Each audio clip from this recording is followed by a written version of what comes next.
যোৱা ৫ জুন তাৰিখে TDF নামেৰে তেজপুৰত এটা নতুন NGO গঠন হয়। তেজপুৰৰ দৰং মহাবিদ্যালয়ৰ প্ৰাক্তন অধ্যক্ষ ডক্টৰ জয়শংকৰ হাজৰিকাই এক সংবাদ মেলযোগে এই NGOটোৰ কাৰ্যপন্থাৰ বিষয়ে ব্যাখ্যা কৰে। যোৱা ৫ জুনত তেজপুৰ ডেভেলপমেণ্ট ফৰাম বুলি এটা NGO এষ্টাব্লিছ কৰি লৈছোঁ। ইয়াৰ জৰিয়তে তেজপুৰৰ বিভিন্ন সামাজিক, সাংস্কৃতিক, অৰ্থনৈতিক, পৰিৱেশ আৰু বিদ্যায়তনিক দিশকেইটাত সামৰি তেজপুৰৰ সৰ্বাংগীন উন্নয়নৰ কাৰণে আমি কাম কৰি যোৱাৰ প্ৰয়াস কৰিছোঁ। আৰু এই ক্ষেত্ৰত আমি বিভিন্ন ধৰণৰ প্ৰজেক্ট ৰিপৰ্ট বনাই আমি আগবাঢ়িবলৈ চেষ্টা কৰিছোঁ। ইতিমধ্যে তেজপুৰৰ হোলাবিলাকৰ মুকলি কৰাৰ কাৰণে আমি 3টা মাষ্টাৰ ড্ৰেইনৰ প্ৰজেক্ট ৰিপৰ্ট তৈয়াৰ কৰি পেলাইছোঁ GPS ছাৰ্ভে কৰি।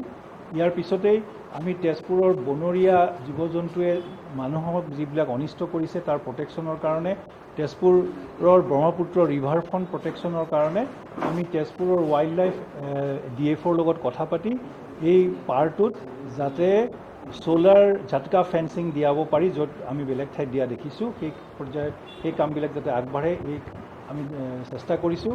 আৰু অতি অলপতে যোৱা জুনৰ 2 তাৰিখে যি দুজন ব্যক্তি মৃত্যু হৈছিল তেওঁলোকক আমাৰ চৰকাৰৰ ফালৰ পৰা সাহায্য দিয়াৰ কাৰণে আমি আমাৰ MP ডাঙৰীয়া যি আমাৰ TDFৰ মানে পেট্ৰন, তেখেতৰ জৰিয়তে আমি এই পইচা দিয়াৰ কাৰণে সুবিধা কৰি পেলাইছোঁ। ইতিমধ্যে তেওঁলোকক গোটেই ব্যক্তিকেইগৰাকী মৃত আৰু ইনজিয়ৰ্ড হোৱা ব্যক্তিকেইগৰাকীৰ ওপৰত তেখেতসকলৰ ফাইনেন্সিয়েল চেংচন হৈছে বুলি ফৰেষ্ট ডিপাৰ্টমেণ্টৰ পৰা আমি গম পাইছোঁ। আমাৰ মেইন উদ্দেশ্য মই কৈছোঁৱেই যে তেজপুৰৰ যিবিলাক অসুবিধা যেনে হোলা প্ৰব্লেম, প্লাষ্টিকৰ প্ৰব্লেম, তেজপুৰৰ আমাৰ দুজন বিশিষ্ট ব্যক্তি কলাগুৰু বিষ্ণুৰাভা আৰু নটসূৰ্য ফণী শৰ্মাৰ ওপৰত ষ্টাডি চেণ্টাৰ হিচাপে আমি মানে প্ৰতিষ্ঠা কৰাৰ কাৰণে আমি প্ৰয়াস কৰিম।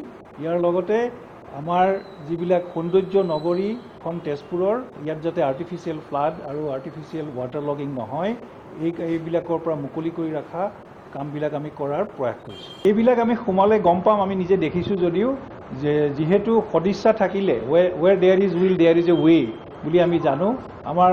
আমি এই TDFৰ ফালৰ পৰা ৰাইজৰ সহযোগিতা বিচাৰিম। তেজপুৰখন মানে আৰ্টিফিচিয়েল ফ্লাড আৰু মানে ৱাটাৰ লগিঙৰ পৰা মুকলি হোৱাটো চবেই বিচাৰিব তেজপুৰৰ ৰাইজে। সহযোগিতাৰে আমি ডিষ্ট্ৰিক্ট এডমিনিষ্ট্ৰেশ্যনৰ লগত আমাৰ যি দুজন পেট্ৰন আছে MP ডাঙৰীয়া আৰু MLA ডাঙৰীয়া তেওঁলোকৰ সহযোগত আমি এই কামখিনি কৰিব পাৰিম বুলি আশা কৰিছোঁ।